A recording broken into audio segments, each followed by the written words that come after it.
Welcome to the speaker series on a shot glass of recovery. Yeah. Yeah. You get a house, you get a car, then you start thinking that's all you are, but you don't know the truth. So let me spell it out for you. Now I got your attention, now there's a start. Now sit and listen to my favorite part. Life's been giving us some clues. The answer lies inside of you. Hi, I'm Lisa, and welcome to a shot glass of recovery. This is the speakers series edition of the show, where we bring to you another great speaker from our morning meeting AA Solution Seekers. You can look for us at Online Intergroup AA or Toronto Intergroup AA. Please welcome our next speaker. Hi, everybody. My name is Angie, and I'm an alcoholic. I am originally from Greenville, South Carolina, and back home we lived in a little white house on a red dirt road. We got our water out of wells. We ate cornbread and drank buttermilk, and I can tell you I've done none of those things today. But I'm from the South, and I'm a Beth. And so anyway, my dad was a minister, and uh,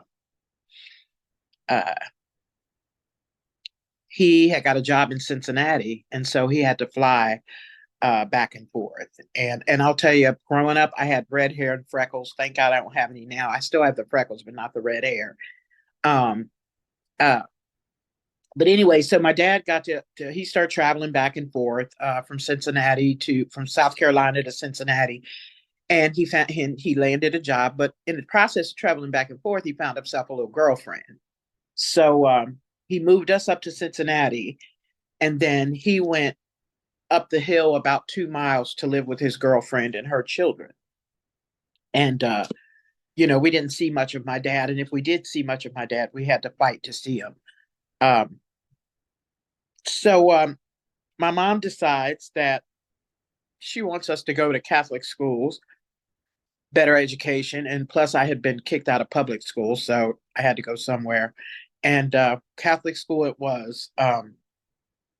So now I'm at a Catholic school. I got a flaming red afro, freckles, a white blouse, a plaid skirt, and black and white Spaldings. And I knew because there was this girl at our school named Squeaky. She was like 5'10" in the fifth grade. And so she had her little posse that likes to beat kids up that were different. And I knew my day was coming. I just didn't know when. But so I was walking home from school one day and I heard footsteps behind me. And I said, "Here we go, Angie, your turn." And so I took off running. And that's one of the reasons why I like that movie, Forrest Gump. I didn't have braces on my legs, but if I did, I would have ran out of them. Uh, so I'm at the school. I was a very weird kid.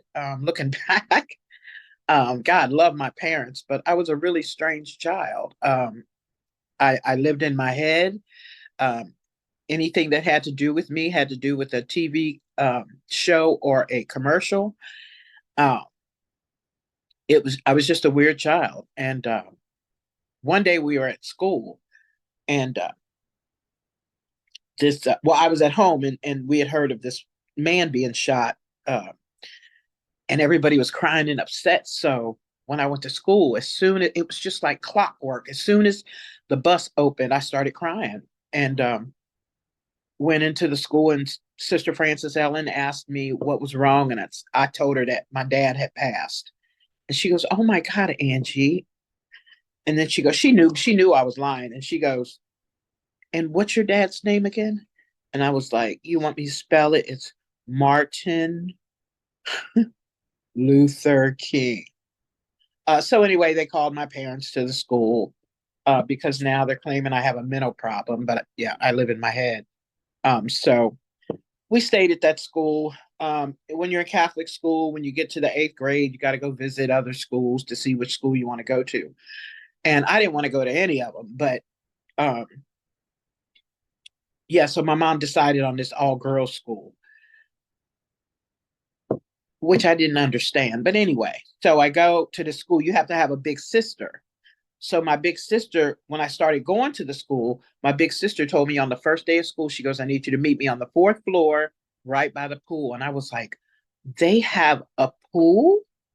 And I searched probably, I don't know, 30 or 40 minutes looking for this fourth floor in the pool, only to find out that that's just something that they tell the freshmen. Uh, and I had a blast at that school until I didn't. I hung out with two sets of twins, and we just created havoc wherever we went. And so I started going to, I'm sorry, it's early. So I started going to, I got kicked. Oh, we were smoking in the bathroom. I'm sorry. And Sister Paula Ping busted us. She was this little Vietnamese nun, and she was quick, man. And we were in the bathroom smoking. And the next thing you know, she is on her back in her habit and pushed herself under the door into the stall and looks up at us smoking and goes, you people are animals. And so they kicked me out of school. And so I started going to a public school, which I really liked because the first day going over to sign me up for the school, me and my mom were walking across. There used to be this big bridge at this high school that you walked over to go from the parking lot to the school. And we were walking across that walk, and I smelled um, marijuana burning on strawberry papers. And I was like, see, this is school, Mom. And and so I stayed at the school. I didn't do much.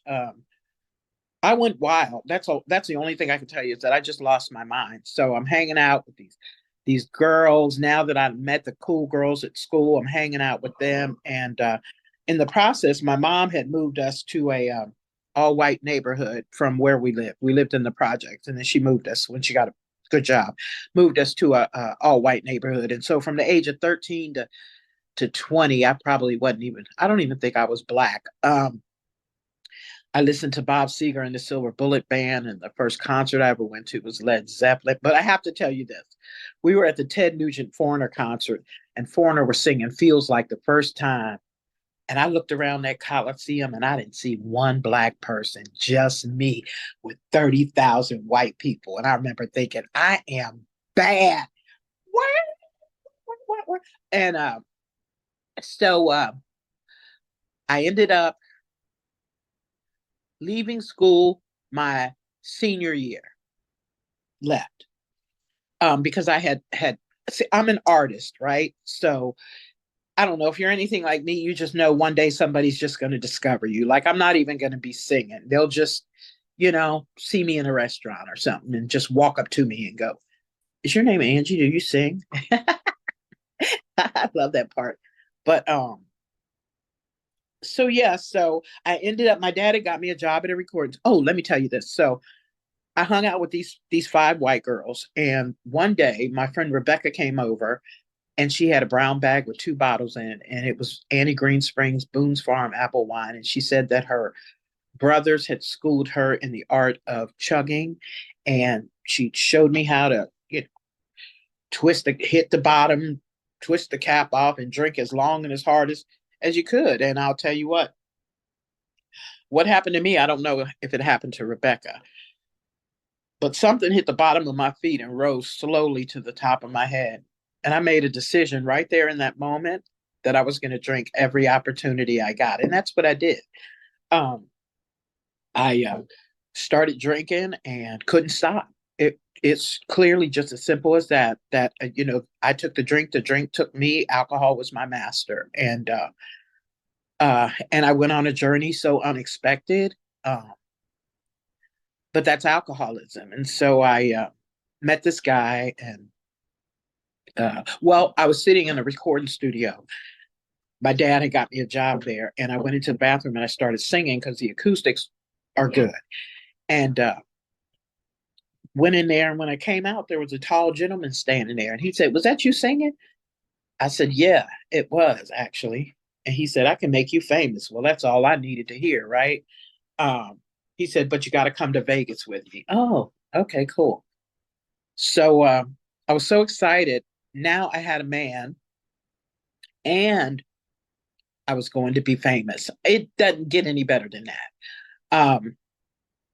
And so I head out to Vegas with this man that I don't know. And we get out there and I had a blast. I had a blast. Alcohol was flowing freely. I mean, I sang in casinos. I was having the time of my life. I had arrived. And I want to tell you that we went from having everything to literally having nothing. This man that I went there with had a little problem of his own. And we were just off and running until, the money rained. And so now I'm up here and, he's doing his deal and I'm drinking and I'm getting blacklisted out of casinos because I'm an alcoholic. Didn't know that then, but know it now. But ended up getting blacklisted out of casinos. It was just a mess. And and just started my journey really into alcoholism. Um, I drank every night, and once I get drunk on stage, anything could happen. For me, it was my shirt came off. I don't know how that happens. I drink alcohol, my shirt comes off. It's just the way it goes. I've accepted it. So we ended up having it. We had everything, and then we lost it all because I was getting blacklisted and he wasn't working. And we went from staying at the best hotels to the worst hotels. And one day I was at this hotel and we had been there for about 3 days. He left for 2 days. I had no idea where he was. I didn't have a job. I didn't have money. And I'm drinking every day, all day. And he came back and a couple days later and said that he needed me to drive him to the store. And I drove him to the store. And when I drove him to the store, he went in and shot and killed the owner and came back out of the store with blood all over him. And I said, "What did you do?" And he said, "Go." And I took off. I was driving, and I had a fifth of Thunderbird between my legs, and I drove until we were surrounded by the police, and uh, they snatched me out of the driver's seat. And this is when I started to sense that there was some sort of problem with me. Is that when he snatched me out of that driver's seat and threw me to the ground, all I could think about, you guys, was just if he just let me drink that alcohol, I'll be fine. And I remember being on my stomach with my hands handcuffed behind me, asking the police officer if I could drink that, and he looked at me like I was crazy. So anyway, long story short, this gentleman got life with no parole, and I got a floater out of the state of Nevada, which basically meant that I could not come back to Las Vegas for any reason. And I went home, and now things are causing me problems. And I go home, and I talk with my family, and and I say I'm done. I'm done drinking. And you guys, when I said that out of my mouth, I meant that from the bottom of my heart. But I didn't know that I had an alcoholism and that it dictated and managed what I was going to do. Like I thought that I was in control, but I really wasn't. It was leading me. And So a long time ago in Cincinnati, you could get on the city bus and you could ride all over the city for free. And so my brother and sister and I got on the bus and we went all over the place. But we got to downtown Cincinnati to the corner of Liberty and Vine, and there was a little restaurant there. I don't know if you guys know about White Castle, but it's a little restaurant. And I looked over, and there was Cadillacs and Lincolns, bright colors, man, uh, prostitutes, the whole shebang. And I remember my little sister looking over there, and she was like, "You couldn't pay me to go over there." And my brother was like, "Shoot, me neither." And I remember thinking, "I'm going over there tomorrow." And that's just the difference between my thinking and my brother and sister's thinking. So I got on the bus and I began to travel downtown Cincinnati on a regular basis. And Until I just did not come back home. And I stayed down there with my people who drank like me and lived the way that I did. And they took me in. I was a young girl and in the streets, not having a clue as to what was going on, and was extremely drunk most of the time. And so I had these three guys that looked out for me. They were really nice, but their name was No Neck, greasy feet, and tie dye. That was my crew. And it was so bad. Like whenever we would go to my dad's house, he would go, "Don't let them sit on my furniture." That's how bad it was. Um, so these guys looked out for me as best they could, as I hung down in the streets of Cincinnati, with all the gangsters. And yeah, I was having fun. It was like a little kid that didn't know what she was doing, but just having a great time at it. Um, and just drinking. And I had a friend, man. I had a friend named Linda, and we hung out every day together. And one night, Linda and I went into this bar, and she had gotten into a fight with this girl. And so we're all in the bar, and we're laughing about the fight or whatever. And all of a sudden, somebody comes through the door in a black jacket, walks up to Linda, and empties the gun on her, my best friend. And I don't know if I'll ever get over that, but yeah. So that's where I hung out, was in the streets. And about so oh so they taught me. They asked me if I wanted to learn how to make money, and I said yeah. And they took me to a department store, and well, they gave me a girdle first, and then they took me to a department store, and told me that I need to roll the outfits up. And they showed me how to do it the first time. Roll the outfits up, put them in a girdle, close your jacket, and walk out the store. Okay, that's easy enough. It's stealing, but it's easy enough. And so one day I was sitting at the bar, and suddenly the thought crossed my mind that I don't need them to go into the department store. I can go in by myself, and then that way I can keep all the money. And so I sat at the bar and I drank. And when alcohol told me I was ready, um, I walked up to the department store, and by the time that I got there, I was inebriated. And I went in to do my job, and that was to steal. And I went in there, and oh my God, it was terrible, you guys. I had like a whole rack of Monet jewelry around my neck, underwear sticking out of my pockets. I had stuffed all this stuff down into my. They never told me about stuffing stuff into us into sweatpants, but I just figured it was a great idea. And I had so much stuff in my sweatpants that when I got ready to leave, I was walking towards the door, and they had the police were standing.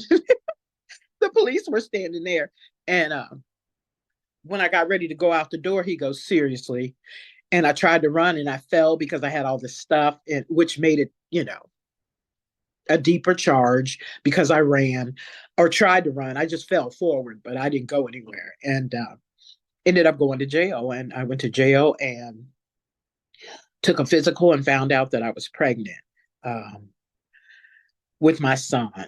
And I just knew that that judge was not going to send me to prison. I knew that. I mean, I just knew that. And after my mom testified, can you believe that she testified against me? Um, and as soon as she testified, oh, I knew something was going to happen. So sentencing came, and they sentenced me to no less than 7 years, no more than 25 years in the Ohio Reformatory for Women. And I couldn't believe it. I was going to prison. I didn't even get anything out of it, and I was going to prison. And they wake you up like at about 2 o'clock in the morning when you're leaving to go to the penitentiary. And so they woke us up. We got on this bus and we went, and we pulled into the what we call the farm, and the women's prison. And there was like a line of people, inmates, when we pulled through. And they were yelling stuff like fresh meat, and I was like, what are they talking about? This is when I was naive. What are they talking about, fresh meat? That's crazy, they have fish here. um and and then I looked at this one in full beard and a ponytail, and I was like, wow, thank you, they have guys here. And the girl that was handcuffed next to me, she goes, that's not a guy. And I was like, what do you mean? And she goes, that's not a guy, that's a girl. I was like, with that beard? And she goes, yeah. And then now I get it, because, I'm starting to get these little hairs around here, and I'm about ready to grow a full one. You feel me? Um, so I end up, they didn't really, I didn't really have to do a lot because I was pregnant. Uh, And come time for me to have my child, uh, I went to off the farm to the civilian hospital, and that's where I had my son. And by this time, you guys, nobody was talking to me in my family, really. And the warden came to me and told me that if I didn't find a place for my son to go, he'd become a ward of the state. And so I called back home, and I called my mom and I said, Mom, I need you to come up here. And she goes, Angie, I don't visit you in prison. I said, I don't need you to visit me. I need you to pick up my son. And she goes, oh my God. And then she got quiet. You could hear a pin drop. And she goes, Angela, you have a son? I said, yes, ma'am. And if you guys don't come and get him, he'll become a ward of the state. Now, let me tell you about my parents. They came and got him, but they did not stop to see me for 1 second. And I remember watching them leave, with my son in that cute little blue, onesie and, the cute hat. And I remember thinking to myself, it's going to be different when I get home. And I meant that from the bottom of my heart. And when I got my freedom, my son was 4 years old. And all the way down 71 South, all I could think about was my child and getting with him and being his mother and doing whatever I need to do to be a good mom. And like I said, I meant that from the bottom of my heart. But when I got to the Greyhound bus station downtown, suddenly the thought crossed my mind that I hadn't had a drink in a while. So, let's drink. So I went to the bar where, everybody knew my name, and uh, walked in and started this thing all over again.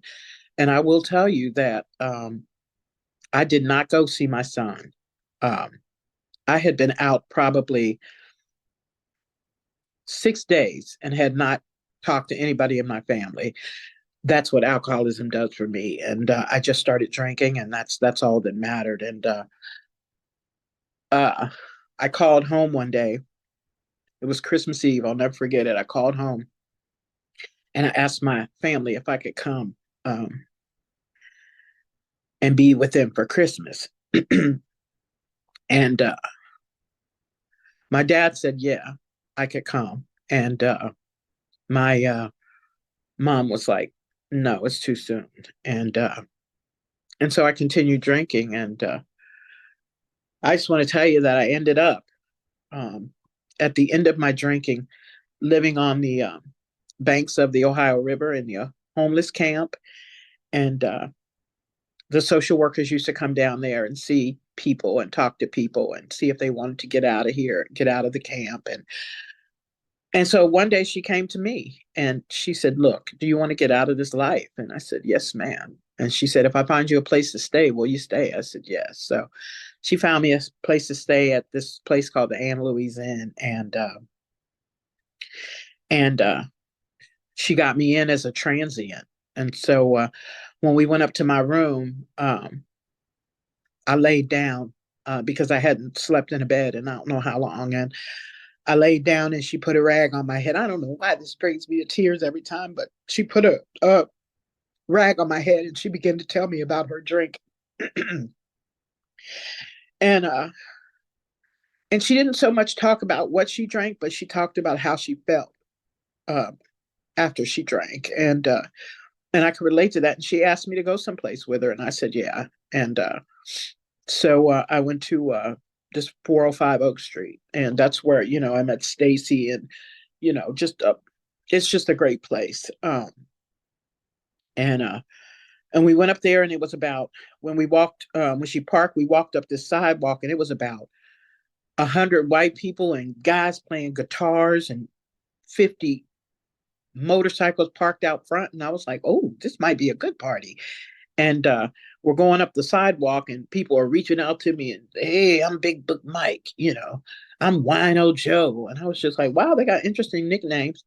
And I'm going up the steps into the clubhouse and this guy grabs me and picks me up and he goes, welcome to Alcoholics Anonymous. My name is Squirrel.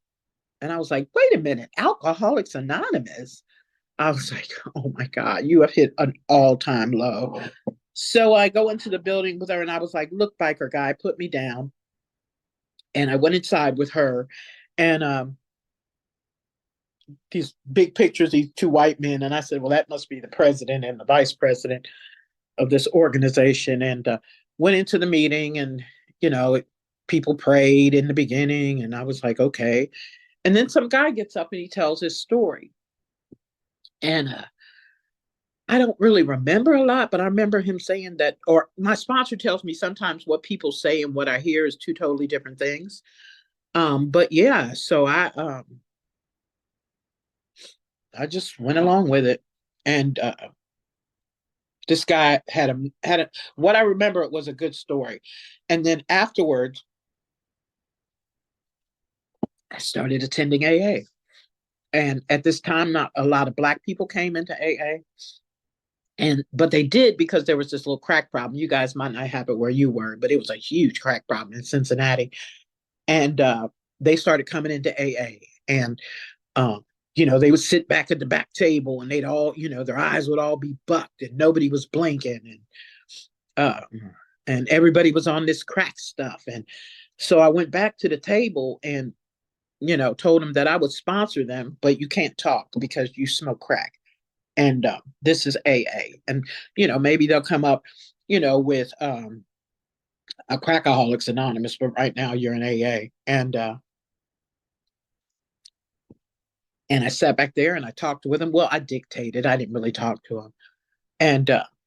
And I said, you guys have got to stay around here and do what these people say for you guys to do. And if somebody doesn't blink at this table, I'm going to flip this whole table over. And I tell you guys to tell you this, that I told them I would, sponsor them all. And one day I was at a meeting, wasn't a cloud on the horizon. Everything was okay as far as I was concerned. And you guys were talking about God was using you as an instrument. And I said, you know what? I think God is using me as an instrument too. And I think he want me to bring some black people into the A&A club. And so I did my departure speech at the Wednesday night meeting. They asked if there was any AA related announcement. I told them I was leaving. And this old timer, he was just so mean to me. He said, well, get out of here then. There's people trying to stay sober. We'll see you if you make it back. I was like, wow. Okay. And so I grabbed my big book, which was one of the thick industrial size ones. And I said, the first black person I see drunk, I'm going to carry the message of AA. And I walked down to the bus stop. I got on the number 43 bus, and 2 stops down, a drunk brother gets on. I was like, bingo. And he sat down and I slid over next to him. And I was like, hey, my brother, you been drinking? And he was like, yeah, I had a little something, something. I said, you know what your problem is? You're probably an alcoholic. So he started cussing me out and talking, he's not an alcoholic. And, now I'm irritating the bus people. And the bus driver told me, I had to get off. And I got off and I told him he was an alcoholic too, and walked down to the bar where I knew people were. And you guys had taught me a lot about alcoholism. You had taught me about the masks that we wear, So when I walked into the bar and everybody was on the dance floor, I remember thinking, look at them. Now they are not even happy. They are sad. So I went back and I pulled the plug out the jukebox and I said, hey, black alcoholics, they got a place for you. It's called the AA Club. You don't ever have to drink again. One day at a time, keep coming back living. And they said, well, what are you doing down here? And I said, oh, I graduated. And step 18 said I'm supposed to, let my people go or whatever. So I stayed at the bar, and suddenly the thought crossed my mind that a shot of Tanqueray wouldn't hurt me. And it was a wild ride after that. And I got, it was bad. And I literally crawled my way, hands and knees, back to the clubhouse. And when I walked into the clubhouse, now I'm drinking alcohol, you know what I mean? And I know this is about, alcohol, but, I also, smoked crack. And by the end, you guys, I weighed 89 pounds. Hey, good morning, Boomer. That's my dog. I weighed 89 pounds. My hair was matted to my head. Like I said, I was sleeping outside, and it just got bad. And thank God for that social worker that came down there and took me to AA, because I knew where to go back to when I was done. And I went back, and like I said, I weighed 90 pounds basically. And, I was uh, using drugs intravenously. So my arms were swollen. It was just bad. My skin was like 3 shades darker. It was just bad. And I was able to get, come in there and do what I needed to do to stay sober this time. And that was June the 20th, 1991. And, this past June, I celebrated 33 years of sobriety. That is amazing to me still. Um, I do what I need to do. Um, Everything that I read and how it works, everything that I read in the first 164 pages, um, I mean, I was at it. I was at it because the reality of it was that I cannot go back out there again, or I know that I'll die if I go back out there. So knowing that and doing what I need to do, um, I struggled. I didn't have a place to live. My family wasn't talking to me, and then I showed up pregnant again with a little girl, and um, just all of the confusion of alcoholism. And my daughter, my son is now 40, and my daughter is 37, and it's been a hard deal getting back with them. They've only been back in my life probably full time, probably 15 years. And my daughter, she was the angriest. But I had to listen to what they had to say to me, and my sponsor told me that. She goes, you have to hear them. You have to hear them out, you know. And when I was able to make amends to my children, I did that and I heard them out. And they had a lot of things to say to me. And it broke my heart listening to it, because I know, left to my own devices, I would never do that to my children. I love my children. But when I'm drinking, all bets are off. And so my parents raised my kids. And I'll tell you, I've lost my mother and my father. Um, and it's been a hard one. It's been a hard one. You just never think of your life without your parents. I didn't think of my life without my parents. But I missed them big time. And so I got sober, and my life changed. I didn't graduate high school, and I got my GED. I went to college. I got a degree. I, worked. I retired a couple years ago, and life is good. Now I realize that my life was so chaotic, even into my sobriety. It was just chaotic for a very long time. And when I was able to stop, and like Stacy said, because I traveled the world, when I was able to sober, sit down and take a look at my life, I realized that somewhere along the line of traveling or whatever, I lost myself. And I had to take some time off and get with me. And there's a conference that's at St. Meinrad. It's a seminary. And I got invited to come down there for the weekend. And I went and I sat with the monks, and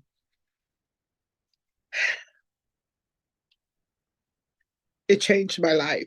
Um, I realized that I had to slow down or it was going to kill me. I'm thankful, you guys, that I have a sponsor, and I've always had a sponsor, and she's always had a sponsor. Um,